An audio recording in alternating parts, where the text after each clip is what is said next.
Hay un sol que cae sobre Taxco, un sol que parece derretir la plata de las tiendas y blanquear todavía más las paredes de las casonas que trepan por el cerro. Es un sol violento, un sol que no pide permiso. Pero aquí dentro, en el corazón de Santa Prisca, el aire es otro. Es fresco, casi denso, y huele a cosas que ya no existen allá afuera. Huele a la cera de 1000 veladoras, al aliento dulce y moribundo de las flores en los jarrones, y sobre todo, a un silencio que pesa, un silencio hecho de siglos de oraciones susurradas. Yo conozco bien este silencio, no porque participe de él, no, para nada. Lo conozco como el ladrón conoce la casa que va a robar, observando desde las sombras, midiendo sus ritmos, aprendiendo sus secretos sin llegar a tocar nada.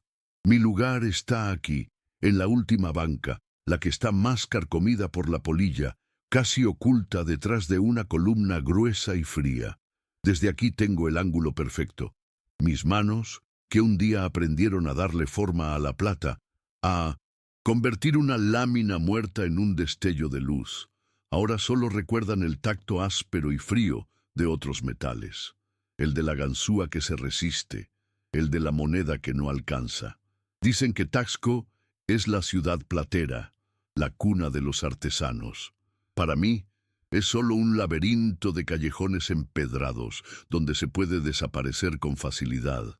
Un teatro lleno de turistas con los bolsillos más pesados que la fe. Mi vida es una sombra que se desliza por las paredes de esta ciudad de luz, un murmullo de engaños, de pequeñas estafas, de deudas que crecen como la mala hierba y que tienen nombres y apellidos de gente que no perdona. Pero en medio de toda esta oscuridad hay un ritual, uno solo, cada tarde, sin falta. El sol empieza a rendirse y la luz que se cuela por los vitrales de la parroquia se vuelve anaranjada, casi líquida. Es entonces cuando ella llega. Mi madre, Elena, camina con esa lentitud de quienes no tienen prisa por llegar a ningún sitio porque ya están donde deben estar. Se arrodilla siempre en la misma banca, 3 más adelante de la mía, frente a ella, frente a la Virgen de los Dolores. Yo no rezo. Hace mucho que se me secaron las palabras, que mi corazón se blindó contra esa esperanza que a otros parece sostener. Yo solo observo. La veo a ella, mi madre, con su rebozo cubriéndole la cabeza, la espalda un poco encorvada, las manos entrelazadas con una fuerza que desmiente su fragilidad. Sus labios se mueven sin emitir sonido, en un diálogo íntimo y secreto que a mí me está vedado. Es una mujer de una fe inquebrantable, una fe que a mí me parece una locura, una tierna ceguera ante un cielo vacío y mudo. Pero la miro, y en el fondo, muy en el fondo de este pozo de cinismo en el que me ahogo, algo se retuerce. Tal vez sea envidia. Las campanas de la parroquia empiezan a doblar. Para la gente que cruza el zócalo, es la llamada a la oración, el recordatorio de que hay algo más grande que sus pequeñas vidas. Para mí, es solo el sonido de un reloj que me grita que otro día se ha ido, otro día de fracasos, de miradas esquivas, de sentirme un extraño en mi propia piel. El eco del bronce golpeado me persigue mientras me levanto, antes de que mi madre termine, para que no me vea. Al salir de la iglesia, el calor del sol me golpea en la nuca. Ya no es el sol de la tarde, es el sol del juicio. Un calor que no me reconforta, sino que me acusa, que parece saber exactamente quién soy y en qué me he convertido. Esta amargura que mastico cada día, este cinismo que me sirve de escudo, no nació de la nada. Tiene una fecha de origen, un epicentro. Y ese epicentro está aquí mismo, en esta misma parroquia, sobre estas mismas baldosas frías. Hubo un tiempo, hace muchos años, en que mis rodillas conocían el dolor de arrodillarse por horas, no por costumbre, sino por desesperación. Hubo un tiempo en que mis labios sí sabían rezar.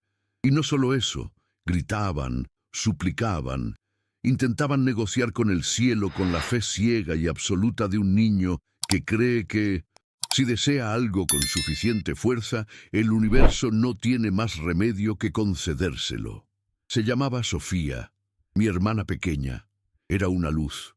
No es una metáfora, no es el recuerdo azucarado de un hermano que la extraña. Era, de verdad, una luz.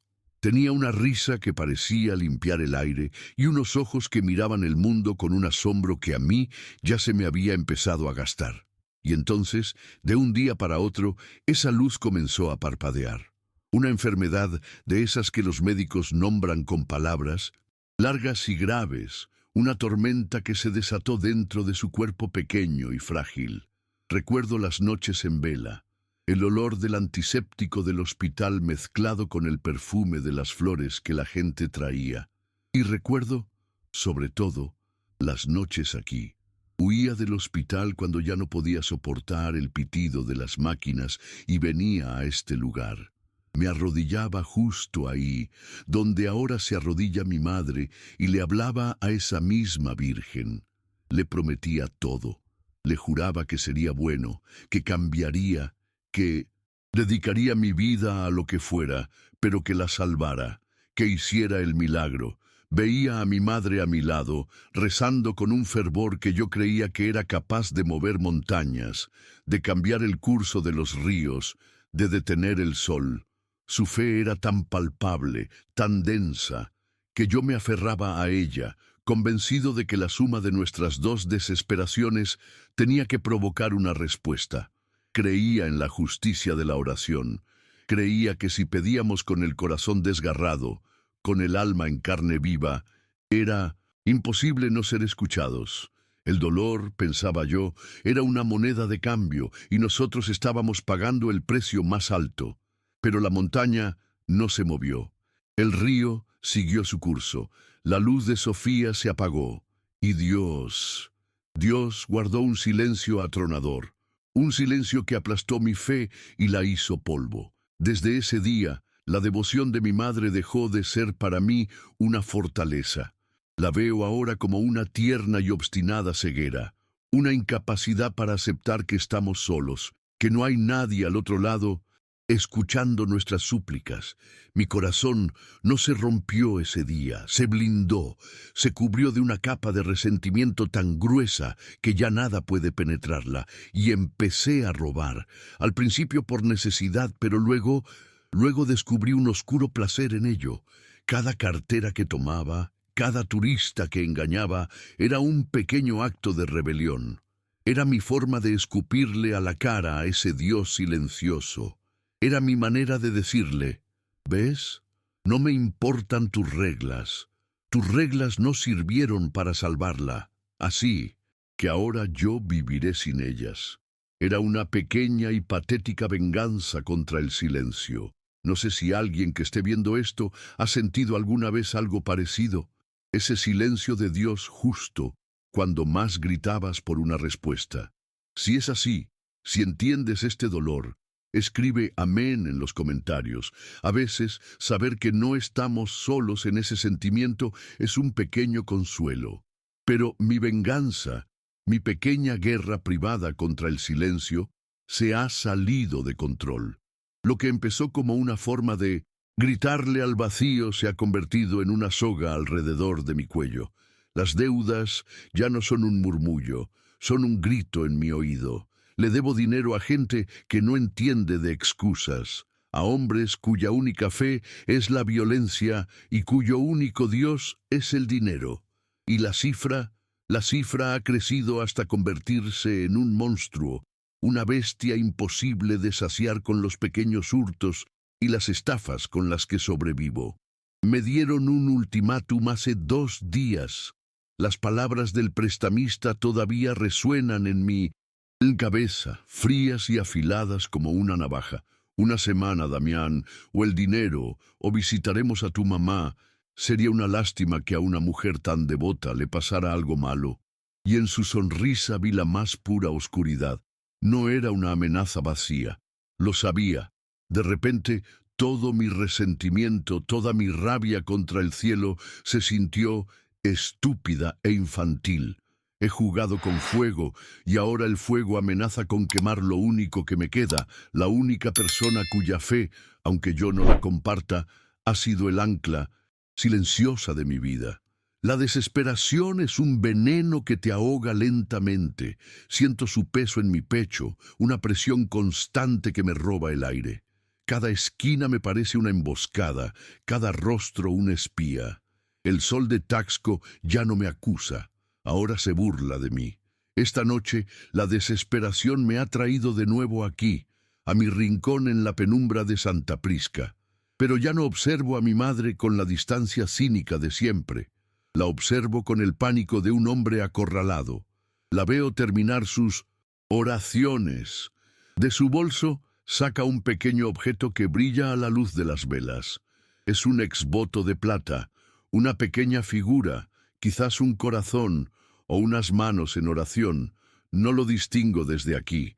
Se acerca al altar con esa paz que me enloquece y lo deposita con cuidado a los pies de la Virgen de los Dolores, como un susurro de gratitud o una nueva súplica. Y en ese preciso instante, mientras la veo allí, tan pequeña y tan llena de fe, una idea terrible, sacrílega, se desliza en mi mente. No entra, con estruendo.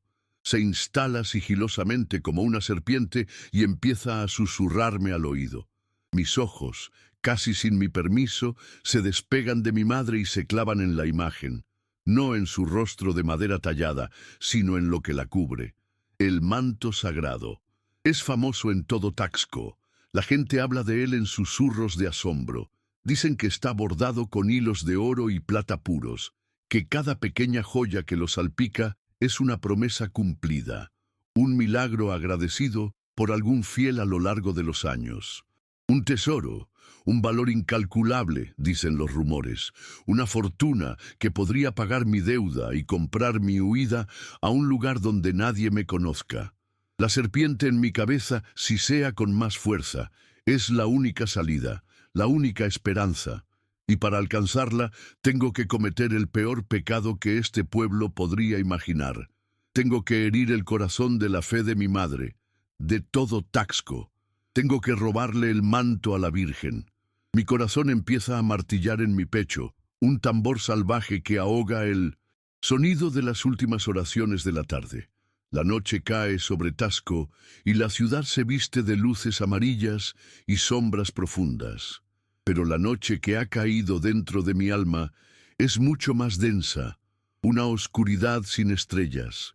La decisión está tomada. El veneno de la desesperación ha hecho su trabajo, ha corroído hasta el último vestigio de duda, hasta la última fibra de respeto que pudiera quedar en mí.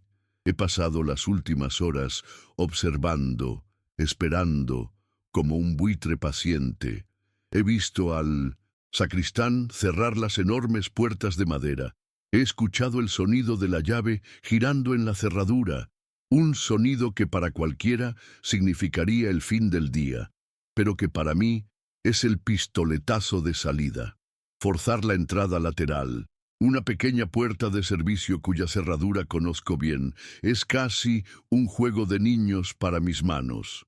El metal cede con un chasquido sordo que, en el silencio de la noche, suena como un trueno. Me deslizo dentro. El aire de la iglesia es completamente diferente por la noche. Es más frío, más pesado. El olor a cera e incienso se ha intensificado. Y el silencio ya no es el de la oración. Es un silencio expectante, acusador. Un silencio que parece tener ojos. Cada paso que doy sobre las baldosas de piedra resuena en la inmensa bóveda. Cada eco es un juez que me condena. La única luz es la de la luna, que se filtra pálida y fantasmal por los vitrales, dibujando figuras extrañas en el suelo. Avanzo por la nave central, con el corazón martillándome contra las costillas, un ritmo frenético que parece querer escapar de mi cuerpo. Me siento un profanador, un gusano arrastrándose en un lugar sagrado. Y entonces llego al altar. Ahí está ella, la Virgen. En la penumbra, su rostro parece más triste. Sus ojos de cristal parecen seguir cada uno de mis movimientos. Por un segundo, dudo. La imagen de mi madre arrodillada aquí mismo, hace apenas unas horas, me golpea con la fuerza de una bofetada. El rostro de Sofía, pálido en la cama, del hospital, parpadea en mi memoria. ¿Qué estoy haciendo? Pero el rostro del prestamista, su sonrisa cruel, borra todo lo demás. La vida de mi madre. Esa es la única verdad ahora. Con manos que tiemblan de una forma que no puedo controlar, subo los escalones del altar. Estoy tan cerca que puedo ver el delicado hilo de oro con el que están bordadas las rosas de su manto. Extiendo la mano. El tejido es pesado, mucho más de lo que imaginaba, y está frío al tacto. Al retirar el manto de los hombros de la imagen, un escalofrío antinatural, helado, me recorre la espalda, sube por mi nuca y me eriza la piel. No es el frío de la noche, es otra cosa, un frío que nace de adentro. La Virgen, desnuda de su ornamento más preciado, con su sencilla túnica de madera tallada, parece mirarme, y en su mirada no hay ira, hay una tristeza infinita, un dolor mudo que me atraviesa el alma y la desgarra. No puedo soportarlo. Envuelvo el pesado manto en una tela tosca que he traído, un bulto torpe y pesado en 1900. Mis brazos. El peso no es solo de la tela y las joyas. Es un peso moral, un peso que me aplasta los hombros. Me doy la vuelta y huyo. Corro sin mirar atrás. Salgo de la iglesia y me sumerjo en la oscuridad de los callejones. Corría para salvar mi vida, pero en ese momento no me di cuenta de una cosa. No estaba escapando del silencio de la iglesia, me lo estaba llevando conmigo, envuelto en esa tela. La huida. Siempre había imaginado la huida como una liberación, el momento en que las cadenas se rompen y uno corre hacia un horizonte nuevo, hacia una vida sin nombres ni deudas. ¡Qué iluso! Mi huida no es una carrera hacia la libertad. Es un descenso a un nuevo tipo de infierno, uno mucho más personal y solitario. El plan era sencillo, o al menos así parecía en mi mente acorralada. Tomar el primer autobús nocturno a la Ciudad de México, encontrar un comprador para el manto en el mercado negro y desaparecer antes de que en Taxco se dieran cuenta del sacrilegio. El autobús es un ataúd de 1900. Metal que ruge en la oscuridad de la carretera. Cada pasajero duerme o finge hacerlo, sumergido en su propio mundo. Yo soy el único que tiene los ojos abiertos, fijos en la negrura que se desliza al otro lado de la ventanilla. Aprieto contra mi pecho la maleta barata donde he escondido el manto. Es una maleta vieja, de lona gastada, pero en mis brazos se siente como si cargara un cofre de plomo. Está fría. A pesar del calor sofocante del autobús, la maleta emana un frío sutil, persistente, que se me mete en los huesos y también huele, un olor casi imperceptible, pero que para mí es un grito. Huele a incienso, a cera quemada, a lágrimas. Me bajo en la terminal de Taxqueña antes de que el sol despierte del todo a la monstruosa Ciudad de México. El aire es denso, cargado del humo de miles de coches y del olor a fritanga de los puestos callejeros. El anonimato que tanto ansiaba ahora me aplasta. Soy una gota de agua sucia en un océano de indiferencia. Me muevo por instinto, buscando los barrios más sórdidos, los lugares donde un hombre con una pregunta equivocada puede pasar desapercibido. Encuentro una posada de mala muerte en una callejuela cerca de la Merced, una de esas donde las sábanas nunca están del todo limpias y el ruido de la calle se cuela por las paredes como si no existieran. La paranoia es un animal que me roe por dentro. Cada sirena de policía me hace saltar el corazón. Cada mirada que se cruza con la mía me parece una acusación. Me encierro en la habitación, un cuarto minúsculo, con una bombilla desnuda que cuelga del techo. Debería sentirme aliviado. Lo he conseguido. Estoy lejos. El tesoro está conmigo. pero lo que siento es un tormento que no había previsto. Es el silencio, el famoso silencio de Dios que me había empujado a todo esto. Pero ahora es diferente. Ya no es un silencio vacío, el de una línea muerta. Este es un silencio lleno de peso. Es como si el cielo entero contuviera la respiración, observándome. No clamo a Dios, por supuesto que no. ¿Para qué? Pero su ausencia ahora es una presencia abrumadora. He querido demostrar que no me importaba, que podía pisotear lo más sagrado, y como respuesta el silencio se ha vuelto más denso, más significativo. Es el silencio del testigo de un crimen. Los días se arrastran, pegajosos y grises, y se confunden con las noches. No puedo dormir. Cada vez que el agotamiento me vence y cierro los ojos, la oscuridad detrás de mis párpados se convierte en un escenario. Y en ese escenario no aparecen los rostros de los prestamistas, ni el de los policías, que seguramente ya me están buscando. No, lo único que veo, con una claridad que me aterra, es el rostro de la estatua de la Virgen. La veo desnuda, despojada de su manto, con esa expresión de tristeza infinita que se me clavó en el alma.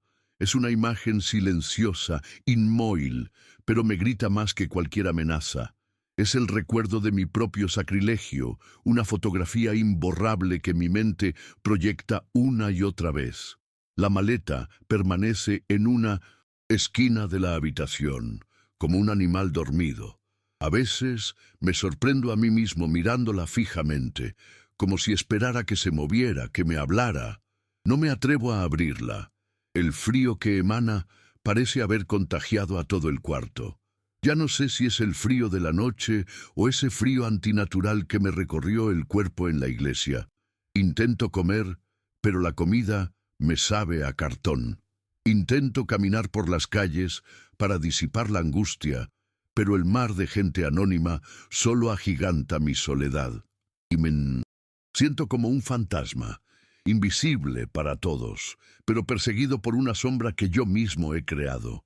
Lo más extraño es lo que pasa en los pocos momentos en que el sueño me atrapa.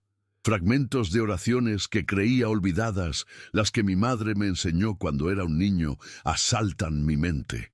No son plegarias conscientes, son ecos fantasmales, palabras sueltas que emergen de las profundidades de mi memoria.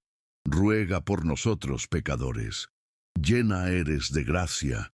Se mezclan con el recuerdo de la risa de Sofía, con el sonido de las campanas de Santa Prisca, creando una cacofonía en mi cabeza que me despierta bañado en un sudor frío. Me siento en la cama, con el corazón desbocado, y el silencio de la habitación vuelve a caerme encima como una lápida. Me doy cuenta de algo terrible. Durante años me quejé del silencio de Dios, de su abandono, pero ahora, en este cuarto sórdido y anónimo, experimento un abandono mucho peor. No es el abandono de Dios, es el abandono de mí mismo. He cortado el último hilo que me unía a mi pasado, a mi hogar, a mi madre. Huí creyendo que me llevaba un tesoro, pero lo único que he hecho ha sido cargar con el peso de mi propia miseria. No estoy solo porque Dios me haya dejado. Estoy solo porque yo he decidido caminar hacia la más profunda oscuridad. Y aquí, en el centro de esta negrura, no hay nadie más que yo y mi pecado. Estoy aquí, perdido en esta ciudad monstruosa, y me siento el hombre más solo del mundo. A veces me pregunto, ¿hasta dónde llega esta historia? ¿Hasta qué rincón del mundo puede viajar este sentimiento? Escribe en los comentarios desde qué ciudad o país me estás escuchando. Quizás, solo por un instante, me ayude a sentir que no estoy completamente solo en esta oscuridad. Pasan los días, no sé cuántos, 3, 4. El tiempo en este cuarto de hotel es un lodo espeso. El hambre y la paranoia empiezan a ganarme la batalla. El poco dinero que traje se está acabando. Tengo que actuar. Tengo que llamar al contacto que me dieron. Un hombre que compra objetos de procedencia dudosa, como le llaman. Pero no puedo llamarlo sin saber exactamente qué tengo entre manos. Necesito examinar el manto, ver su calidad, evaluar las joyas que lo adornan para no dejar que me estafen. Es la única razón que me doy a mí mismo, una excusa práctica y fría para hacer lo que he estado evitando con pánico: abrir la maleta. Con el corazón latiéndome en la garganta, la arrastro hasta el centro de la habitación, bajo la luz amarillenta y triste del foco desnudo. Mis manos tiemblan al tocar el cierre. Lo abro lentamente y el sonido del metal deslizándose parece un grito en el silencio del cuarto. Aparto la tela tosca que usé para envolverlo y entonces la luz de la bombilla parece desvanecerse, humillada. La tela sagrada brilla con una luz propia, una luz suave, plateada y dorada, que no ilumina la habitación, sino que parece absorber toda la sordidez que la rodea. Es la cosa más hermosa y más terrible que he visto en mi vida. Los hilos de oro y plata dibujan flores y estrellas, y las pequeñas joyas, donadas por generaciones de fieles, parpadean como un firmamento cautivo. Extiendo la mano, casi sin voluntad, como si un imán me atrajera. Mis dedos, sucios y callosos, rozan la tela. Es suave, increíblemente suave, y sigue fría, con ese frío de iglesia, de piedra antigua. Mis ojos se fijan en una de las joyas, una pequeña esmeralda cosida cerca del borde, que brilla con un verde profundo. La toco con la yema del dedo índice. En el instante en que mi piel hace contacto con la piedra, una punzada de dolor agudo, insoportable, me atraviesa el pecho. Es un dolor físico, real, como si una espina de hielo me estuviera perforando el corazón. Me quedo sin aliento, el aire se escapa de mis pulmones en un silbido ahogado. Caigo de rodillas al suelo, con la mano apretada contra el pecho, esperando el siguiente latido, que parece no llegar nunca. Y entonces todo desaparece. En cuarto de hotel, las paredes sucias, la bombilla amarillenta, el ruido de la calle, todo se desvanece en una oscuridad absoluta. Pero no es una oscuridad vacía.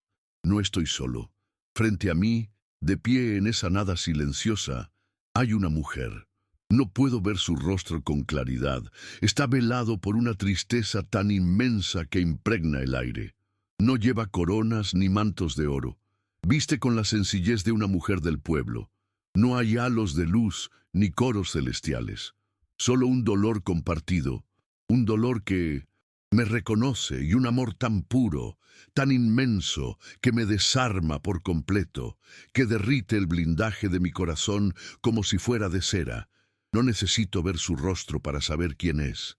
Ella no habla, no mueve los labios, pero escucho una pregunta en lo más profundo de mi ser, una voz que no es sonido, sino sentimiento, una pregunta que resuena en el centro mismo de mi alma rota. Hijo, ¿por qué hieres así el corazón de tu madre?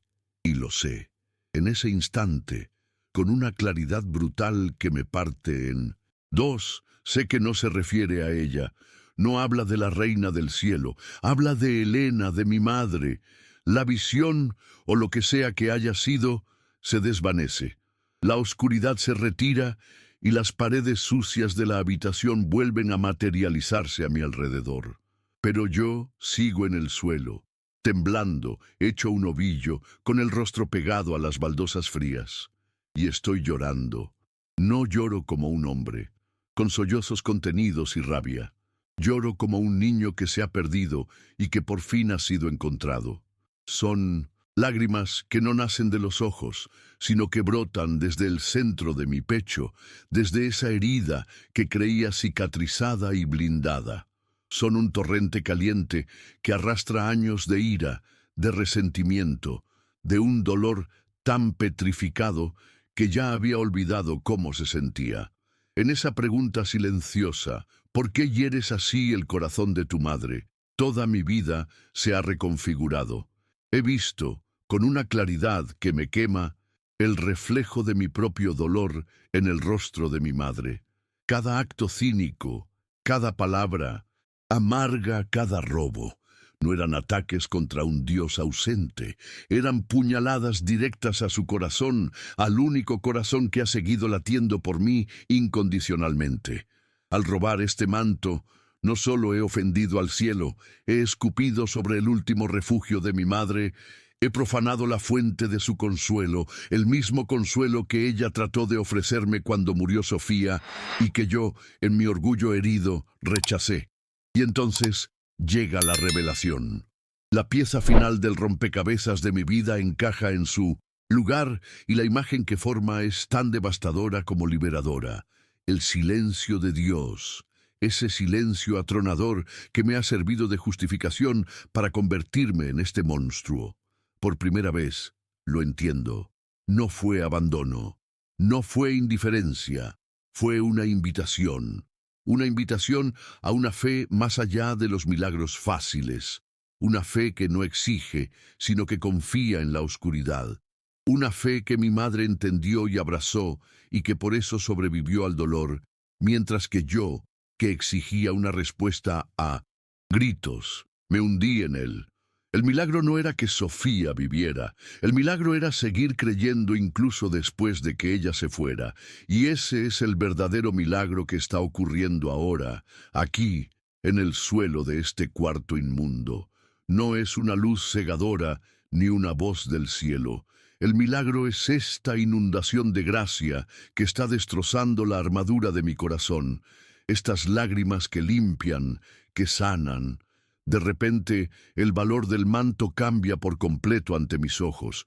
Ya no veo los hilos de oro ni las joyas.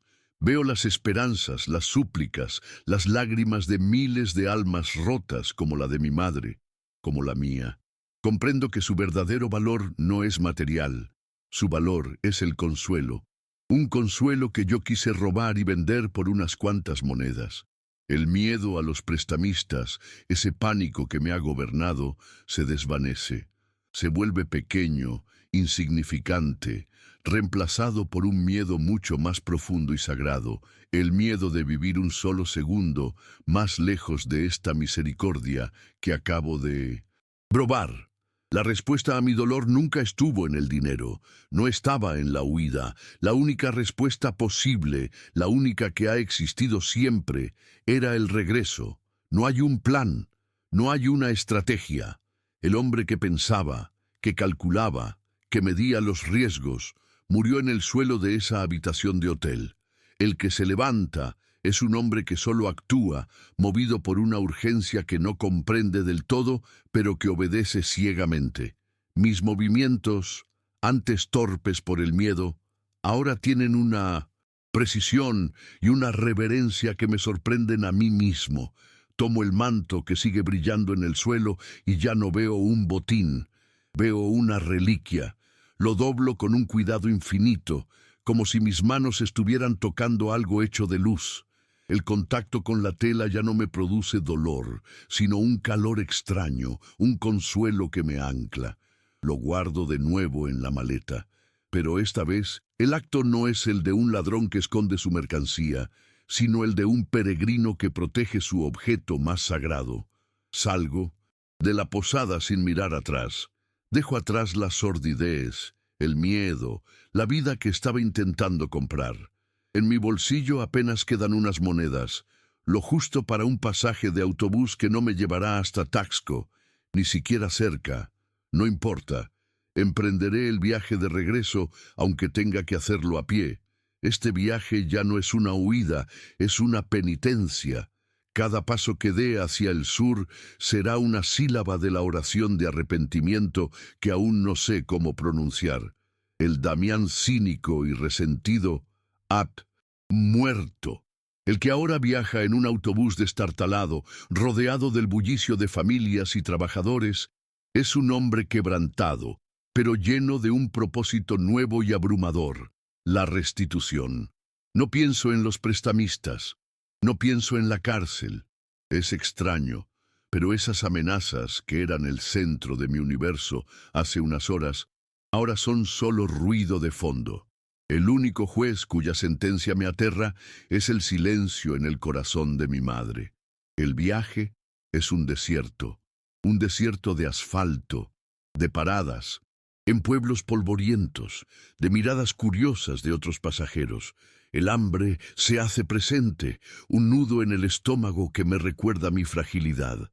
Pero este desierto es diferente al que viví en mi huida. Aquel era un desierto de soledad y paranoia. Este es un desierto de reflexión. En la monotonía del paisaje que pasa por la ventanilla, mi vida entera desfila ante mis ojos.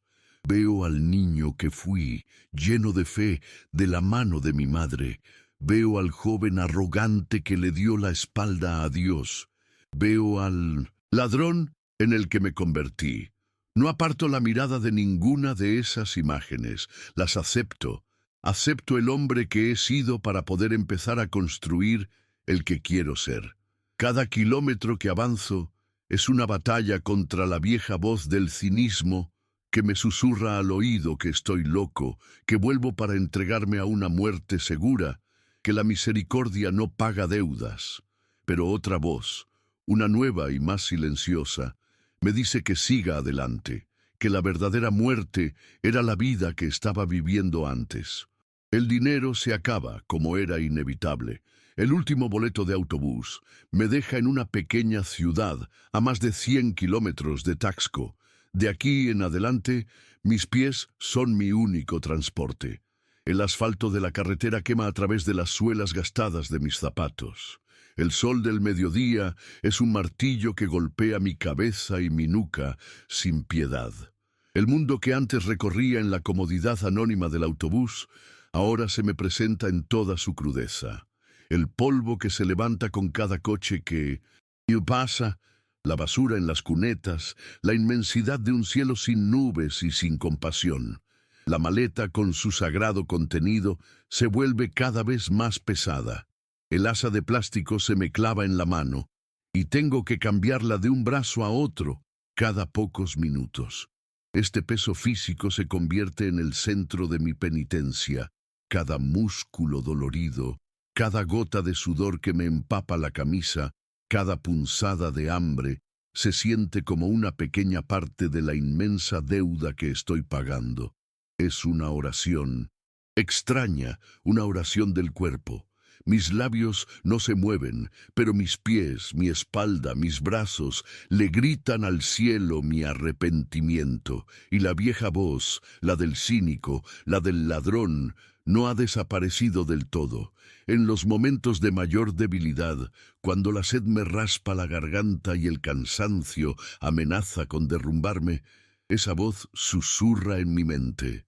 «Eres un idiota», me dice. «¿Qué crees que estás haciendo? ¿Crees que este sufrimiento te compra el perdón?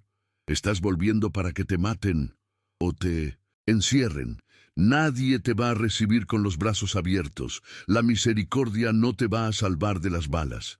Es un veneno lógico, una tentación de realismo que me invita a abandonar, a tirar la maleta en una zanja y desaparecer, salvar el pellejo. Me detengo a la sombra de un árbol raquítico, con los pulmones ardiendo. Por un momento, la voz casi me convence. El dolor es demasiado. La esperanza parece una locura lejana. Apoyo la maleta en el suelo y me siento derrotado. ¿Y si todo fue una alucinación en ese cuarto de hotel? ¿Y si solo estoy cambiando una sentencia de muerte por otra? Cierro los ojos y por primera vez, conscientemente, rezo. No pido un milagro, no pido que el camino se acorte ni que el sol se nuble. Solo pido una cosa, fuerza, fuerza para dar el siguiente paso. Al abrir los ojos, veo que un viejo camión de carga se ha detenido unos metros más adelante. El conductor, un hombre mayor con el rostro curtido por el sol, me mira desde la cabina. ¿Vas hacia el sur? ¡Muchacho!, me grita. Asiento con la cabeza, sin fuerzas para hablar. ¡Sube! Te llevo un tramo. El sol de hoy no tiene madre. El pequeño gesto, la inesperada amabilidad de un extraño en medio de mi desierto, se siente como la respuesta a mi oración. Una respuesta silenciosa. Un susurro en medio del ruido de mi propia desesperación. En este camino, cada paso es una lucha entre la esperanza y la desesperación. Si tú también crees que la fe es más fuerte que cualquier prueba, que cualquier dolor, escribe "Mi fe es mi fuerza" en los comentarios. Necesito leerlo, necesito sentir que no estoy solo en esta creencia. El tramo en el camión es un bálsamo, el traqueteo del motor es una nana ruda que calma mis nervios, y el aire que entra por la ventanilla abierta alivia el fuego de mi piel. El conductor, que se llama Ismael, no me hace muchas preguntas. Hay una sabiduría en su silencio, la de un hombre que ha visto mucho en la carretera y sabe que cada quien carga su propia maleta, a veces literal, a veces no.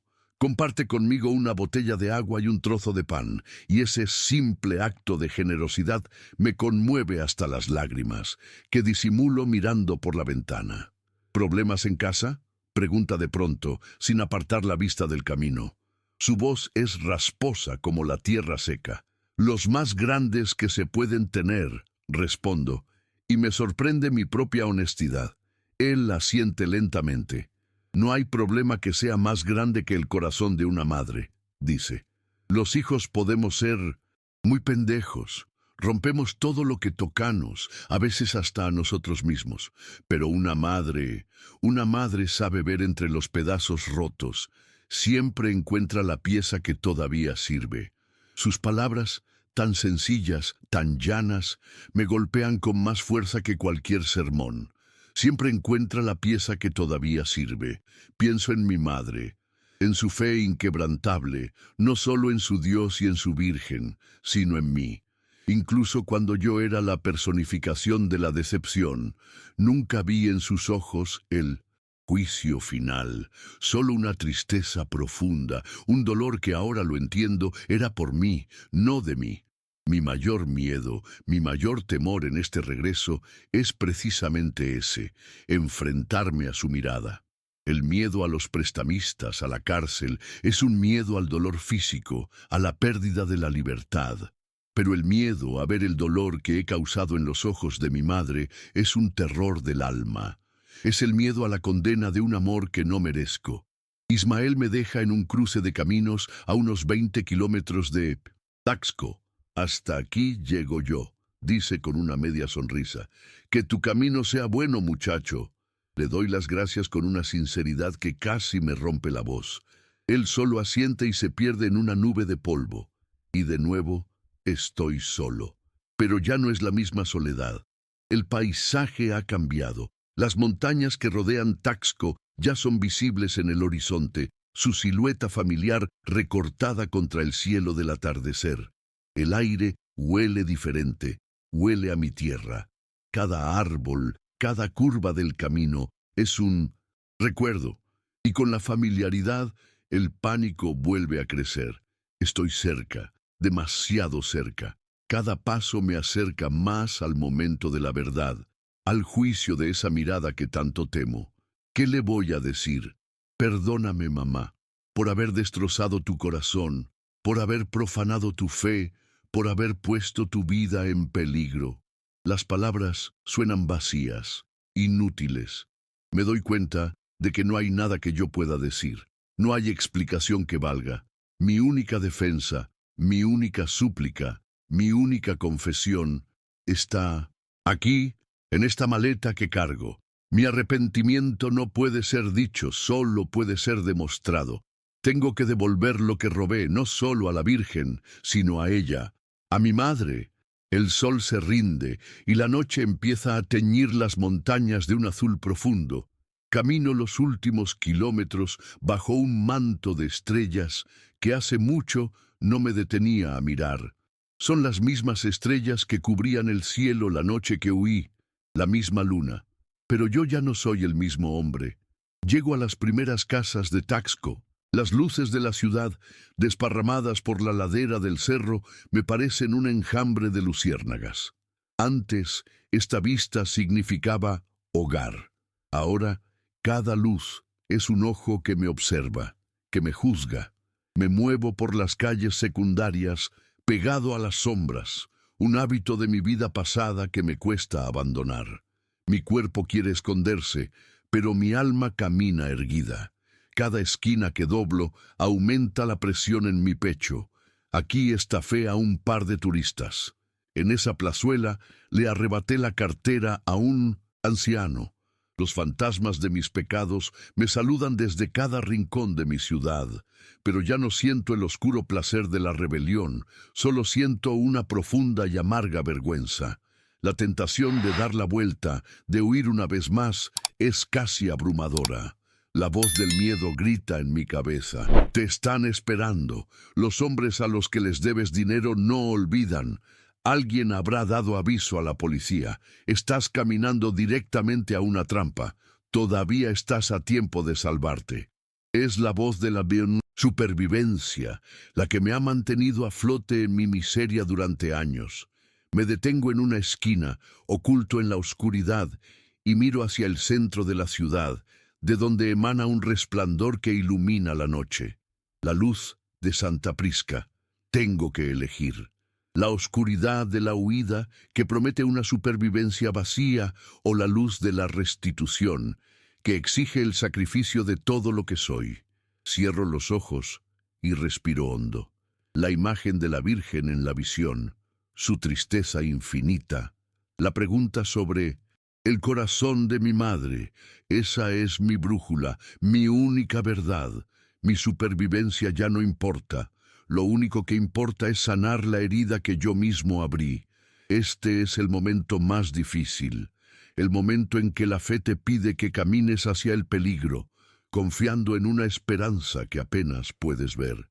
Si esta historia de una luz que lucha por nacer en la más profunda oscuridad te ha tocado el corazón, compártela. Quizás hay alguien que conoces, un amigo, un familiar, que necesita escuchar que nunca es tarde para encontrar el camino de vuelta a casa. Con una determinación que me quema por dentro, salgo de las sombras. Ya no me escondo. Camino por el centro de las calles empedradas. La maleta en mi mano ya no como un peso, sino como una ofrenda. Cruzo el zócalo, vacío a estas horas de la madrugada, y me detengo. Me detengo frente a las enormes, imponentes puertas cerradas de la parroquia de Santa Prisca y San Sebastián, el lugar donde todo empezó y el único lugar donde todo puede terminar. El viaje por el desierto de asfalto y polvo ha terminado, pero la verdadera peregrinación, la que decidirá el destino de mi alma, está a solo unos pasos, detrás de esta madera. La plaza está sumida en el silencio que precede al alba, un silencio casi líquido, solo roto por el murmullo lejano de algún perro. Estoy de pie frente a las puertas de la iglesia y siento que son las puertas del juicio final. Mi plan, si es que se le puede llamar así, era esperar a que abrieran para los primeros rezos del alba y entrar, pero el miedo y la impaciencia me carcomen. ¿Y si los prestamistas me encuentran aquí? ¿Y si la policía es la primera en verme? Necesito entrar. Ahora. Toco la madera. Está fría, maciza. Empujo con el hombro, sin ninguna esperanza. Y para mi sorpresa, una de las hojas cede un poco con un gemido largo y quejumbroso. No está cerrada con llave. Quizás el sacristán olvidó hacerlo. Quizás es una costumbre en un pueblo donde la fe todavía le gana la partida al miedo. O quizás es una puerta que se me ha dejado abierta. No lo pienso más. Me deslizo por la pequeña abertura y vuelvo a estar dentro. La oscuridad aquí es total, más densa que la de la noche de mi crimen. No hay luna que se filtre por los vitrales. Es una oscuridad sagrada. Una oscuridad que parece el vientre del mundo. El olor a cera, a incienso y a flores viejas me recibe como un viejo conocido. Dejo la maleta en el suelo, junto a la entrada, y avanzo a tientas por la nave central. Mis pasos no producen eco, son absorbidos por la inmensa negrura. Mi corazón late con una fuerza tranquila. El pánico ha desaparecido, reemplazado por una extraña sensación de inevitabilidad, como el actor que sale a escena a pronunciar el último diálogo de la obra. Llego al altar. No puedo ver nada, pero sé que estoy en el lugar correcto. Me arrodillo sobre el primer escalón de piedra, el mismo sobre el que me arrodillaba de niño, el mismo donde supliqué por la vida de mi hermana. Pero esta vez no. Vengo a pedir nada, vengo a devolver. No sé cómo hacer esto, susurro a la oscuridad. Mi voz suena pequeña, ridícula, en la vastedad del templo. No sé rezar, ya no. Pero estoy aquí, he vuelto, y lo siento. Las palabras son torpes, insuficientes, pero son las únicas que tengo. Siento haberte herido. Siento haber herido a mi madre. Siento todo. Me quedo en silencio, esperando no sé qué. Un rayo de luz, una voz, una señal. Pero no hay nada, solo el silencio. El mismo silencio de siempre, pero esta vez no me enfada, no me desespera, lo acepto. Es en este silencio donde debo encontrar mi propia respuesta. Mi fe no puede depender de las señales. Tiene que ser una decisión. Mi decisión. No sé cuánto tiempo paso arrodillado en la oscuridad, en ese diálogo mudo. Pueden ser minutos u horas. El tiempo ha perdido su significado, pero poco a poco empiezo a percibir un cambio sutil en el ambiente. La oscuridad absoluta empieza a adquirir matices de gris. Una línea pálida de luz se dibuja en los bordes de los vitrales más altos. Es el alba. El mundo está despertando y con él mi momento de la verdad se acerca. Escucho el sonido de la gran llave girando en la cerradura principal. Las puertas que yo encontré entornadas ahora se abren de par en par con un crujido solemne. La luz de la madrugada, una luz tímida, azulada, entra en la iglesia e inicia una lenta procesión por la nave central, despertando los colores dormidos de la madera y la piedra. El sacristán, un anciano, encorvado, entra sin verme, perdido como estoy en la penumbra del altar. Lo siguen unas pocas figuras silenciosas, mujeres mayores en su mayoría, con sus rebozos cubriéndoles la cabeza, las primeras devotas del día. Vienen a ofrecerle sus primeras palabras al cielo, a empezar su jornada en la casa de Dios. Mi corazón se detiene. Me encojo instintivamente, deseando que la oscuridad me oculte un poco más, pero es inútil. La luz avanza, inexorable, y entonces la veo entrar. Es ella, mi madre. Entra con el mismo paso lento y devoto de cada tarde. Su silueta se recorta contra el rectángulo de luz de la puerta abierta. No me ve al principio. Sus ojos están fijos en el altar, en la imagen de la Virgen. Pero entonces su mirada baja y se encuentra conmigo. Se detiene en seco. Su cuerpo se queda inmóvil. El tiempo se congela. El puñado de fieles que la rodea sigue su mirada y un murmullo ahogado recorre la pequeña congregación. Me ven, el hijo perdido, el ladrón, el profanador. Espero ver en los ojos de mi madre el horror, la ira, el miedo por lo que los prestamistas puedan hacerle, la vergüenza por el hijo en el que me he convertido. Pero no hay nada de eso. Su mirada atraviesa el espacio que nos separa, y lo que veo en ella me rompe en mil pedazos. No hay miedo, no hay ira, hay un reconocimiento profundo y doloroso, y debajo de todo una compasión tan infinita, tan inmerecida, que me quema por dentro. Ve al hijo pródigo, ve la pieza que todavía sirve. Esa mirada es el único permiso que necesito. Me levanto, mis piernas tiemblan, pero mis pasos son firmes. Me doy la vuelta y camino lentamente hacia la entrada, donde dejé la maleta. La recojo. Siento los ojos de todos clavados en mi espalda. Me giro y empiezo a caminar por la nave central, de vuelta hacia el altar, de vuelta hacia mi madre. Este es mi pasillo de la vergüenza y mi camino de redención. Cada paso es un golpe de martillo que destruye al hombre que fui. El milagro no es el perdón del cielo. El milagro es el perdón en la mirada de una madre. Llego al pie del altar. Mi madre no se ha movido. Está de pie a unos pasos de mí y las otras mujeres han retrocedido instintivamente, formando un semicírculo, como si fueran las testigos mudas de un juicio que no pertenece a este mundo. El aire está cargado de una tensión que se podría cortar, un silencio denso, expectante. Levanto la mirada y la clavo en la de mi madre. Intento hablar, intento decir perdón, intento decir su nombre, pero mi garganta es un nudo de piedra. No sale ningún sonido.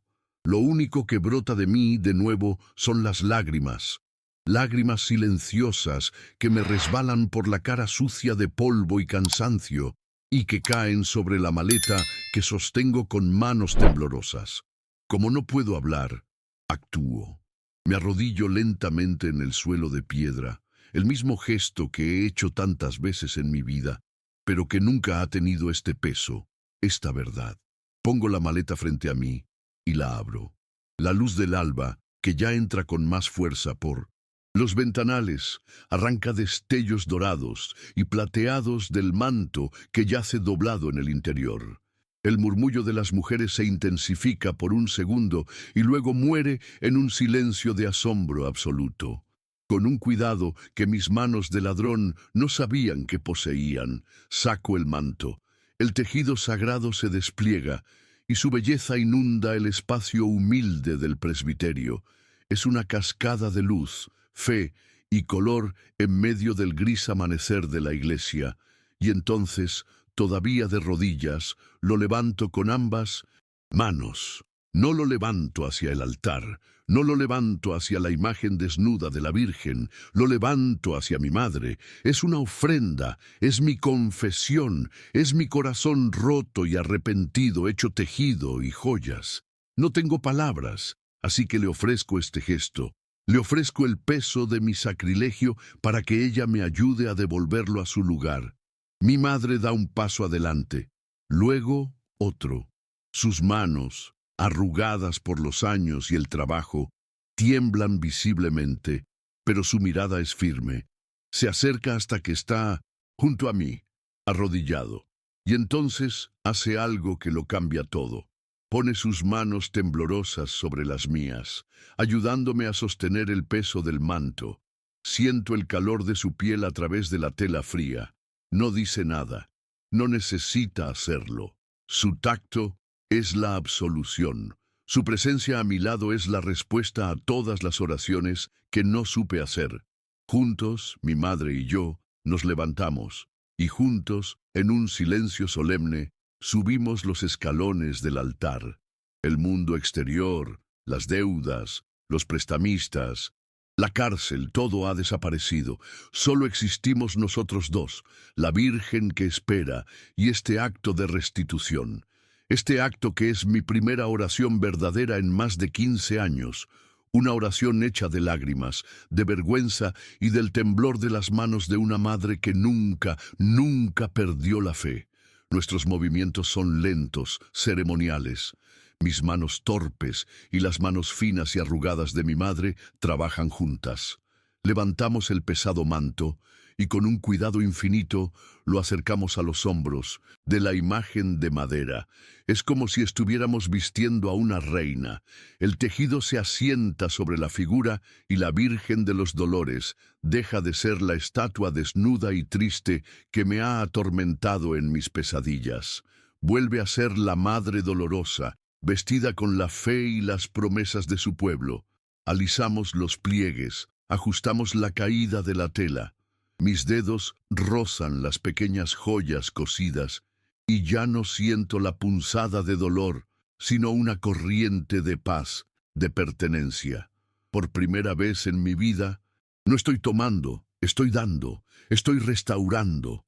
Cuando terminamos, damos un paso atrás. La primera luz directa del sol entra por el rosetón de la iglesia y cae directamente sobre el altar. Los hilos de oro y plata del manto se encienden, creando un halo de luz resplandeciente. La Virgen parece brillar desde dentro. Por un instante me quedo sin aliento. Es más hermosa de lo que nunca la había recordado. O quizás es que la estoy viendo por primera vez con los ojos correctos. Me giro para mirar a mi madre.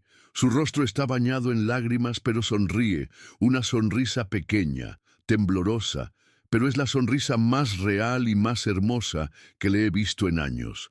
En su mirada no hay preguntas, no hay reproches, solo hay amor. Amor y una profunda, inmensa paz. El silencio en la iglesia es absoluto.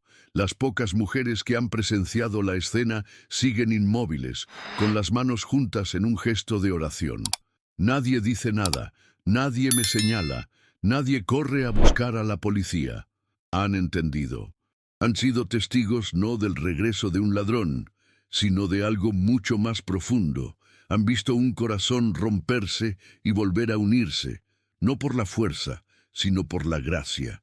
En ese momento me doy cuenta de que no necesito contar mi historia. No necesito explicar la visión en el cuarto de hotel, ni mi viaje por el desierto. Mi confesión ya está hecha. Mi regreso, mis lágrimas al arrodillarme y este gesto de devolver el manto con la ayuda de mi madre son el testimonio más claro y elocuente del milagro que ha ocurrido en el fondo de mi alma.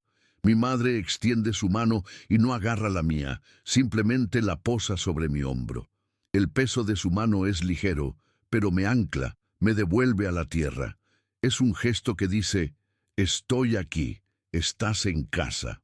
El sol sube más y más, llenando cada rincón de la iglesia con una luz limpia y nueva, disipando las últimas sombras.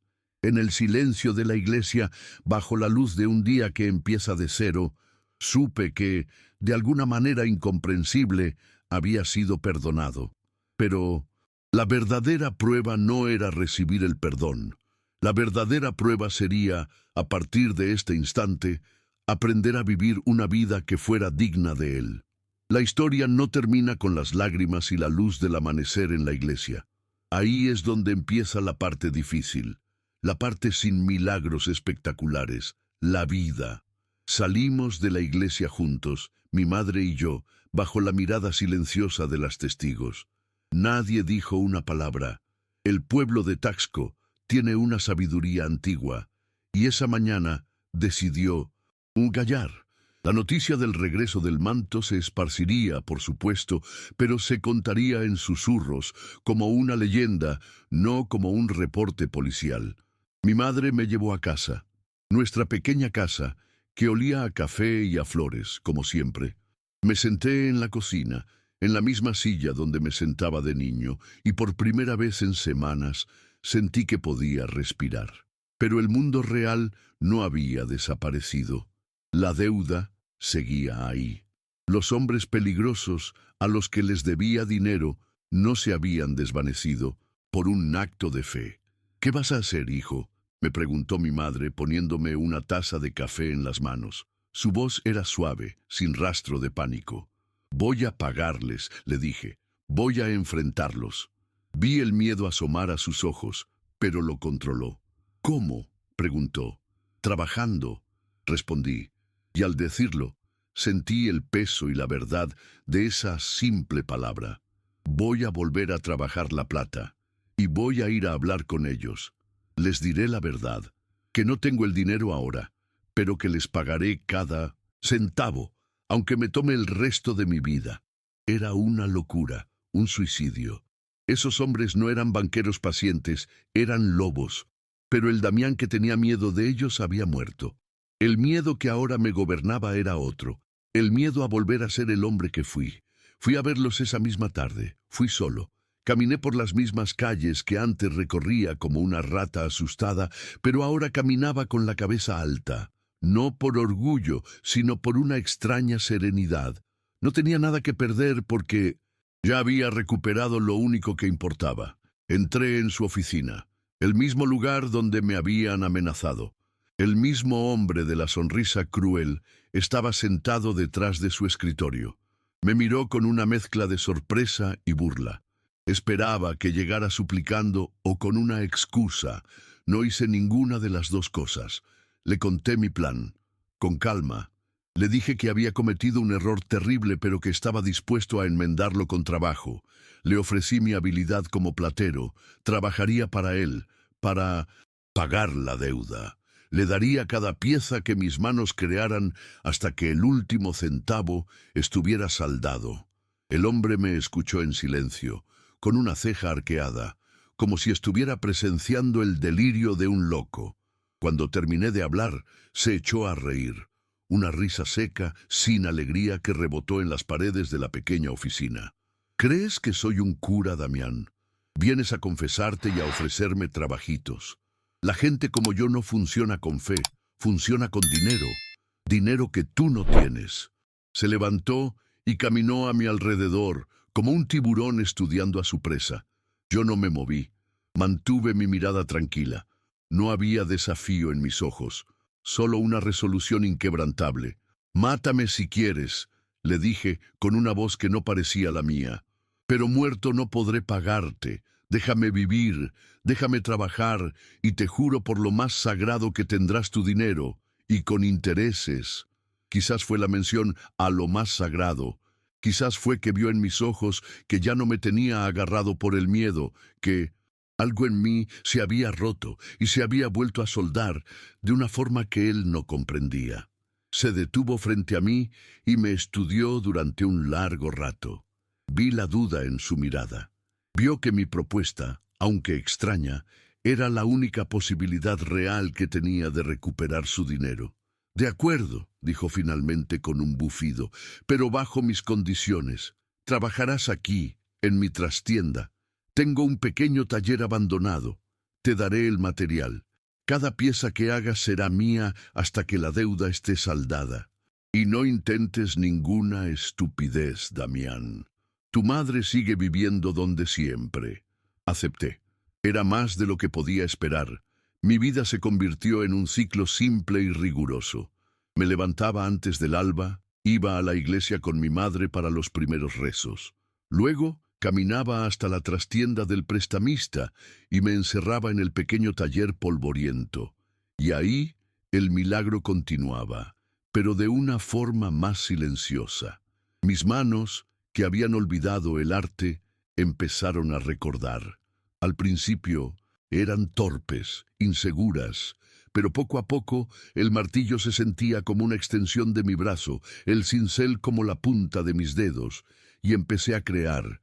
Pero no creaba las baratijas para turistas que hacía antes. Sin que nadie me lo pidiera, mis manos empezaron a dar forma a medallas de la Virgen, a pequeños exvotos de plata, a corazones y a cruces.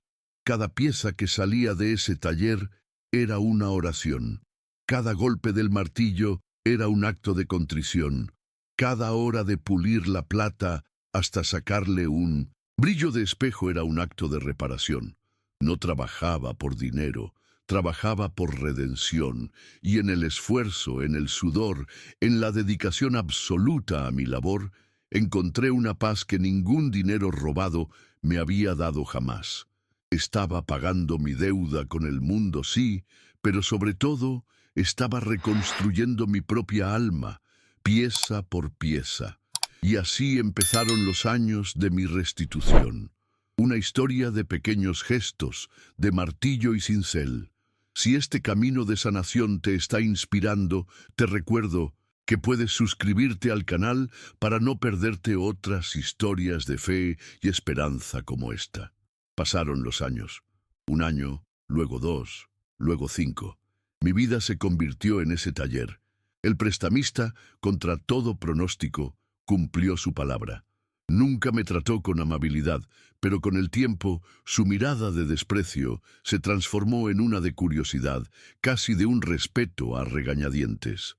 Veía mi disciplina, veía la calidad del trabajo que salía de mis manos, y sobre todo, veía que no fallaba ni un solo día. Finalmente, una tarde, después de entregarle una docena de medallas finamente trabajadas, hizo sus cuentas en un papel. «Ya está», dijo sin mirarme a los ojos. «La deuda está pagada». No hubo una celebración, no hubo un apretón de manos. Solo esa declaración escueta, pero para mí esas palabras fueron el sonido de la última cadena rompiéndose. Le di las gracias y salí de esa trastienda por última vez, parpadeando bajo la luz del sol, un hombre libre, libre de verdad, con mis primeras Ganancias, como un hombre libre, no compré nada para mí. Compré herramientas, un pequeño martillo, un juego de cinceles, un soplete.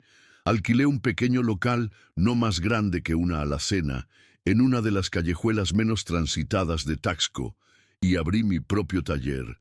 Platería El Peregrino, lo llamé. No soy un hombre rico. Hay días en que apenas saco lo suficiente para pagar la renta y la comida, pero hay una paz en mi rostro, una serenidad en mi corazón, que todo el oro y la plata del mundo no podrían comprar. Mis manos, las que una vez forzaron cerraduras y robaron esperanzas, ahora pasan sus días creando belleza, creando pequeños recordatorios de fe para otros. Es un trabajo honesto, un trabajo lento, un trabajo que me sana cada día. La historia de lo que pasó, la del robo del manto y su regreso, nunca se contó en voz alta, pero se convirtió en una leyenda silenciosa en Taxco. La gente sabe, lo veo en sus ojos cuando paso. No me miran con acusación, sino con una especie de asombro respetuoso.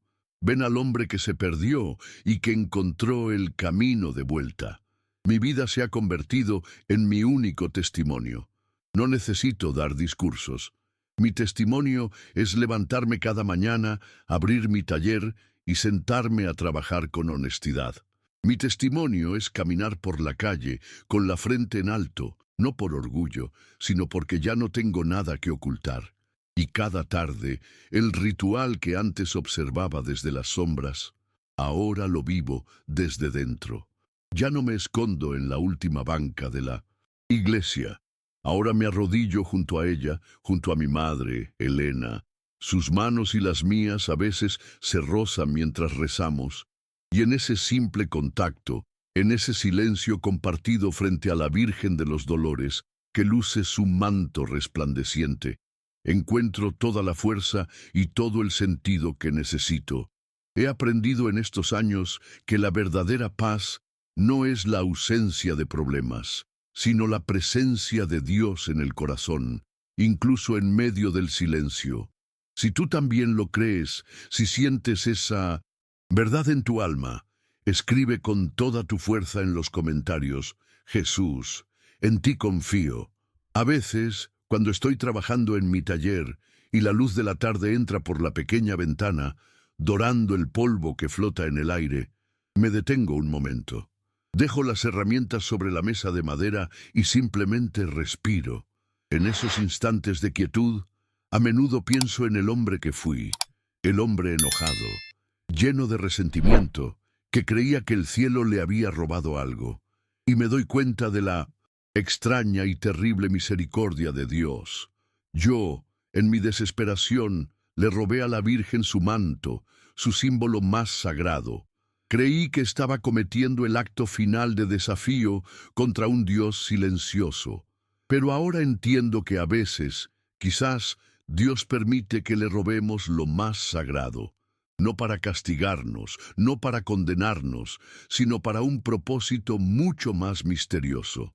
Permite que carguemos con el peso de nuestro propio sacrilegio para que, en la fuga, ese peso insoportable nos haga finalmente caer de rodillas. El peso de su amor, disfrazado de nuestro propio pecado, es lo que nos obliga a detenernos y nos muestra el único camino posible, el de vuelta a casa. Aprendí que el silencio de Dios no es un vacío, es un espacio que Él nos da para que lo llenemos con nuestra propia fe. Cuando murió mi hermana, yo exigía un grito del cielo, una intervención ruidosa. No entendía que la verdadera fe no nace en el estruendo de los milagros evidentes, sino que crece en el silencio, en la decisión terca y humilde de seguir creyendo cuando todas las pruebas dicen lo contrario. Mi madre lo supo siempre. Ella vivió su fe en el silencio, y por eso su corazón nunca se rompió del todo. El mío, que vivía en el ruido de la exigencia, se hizo añicos. El verdadero milagro de mi vida no fue la visión en ese cuarto de hotel. Ese fue solo el despertador.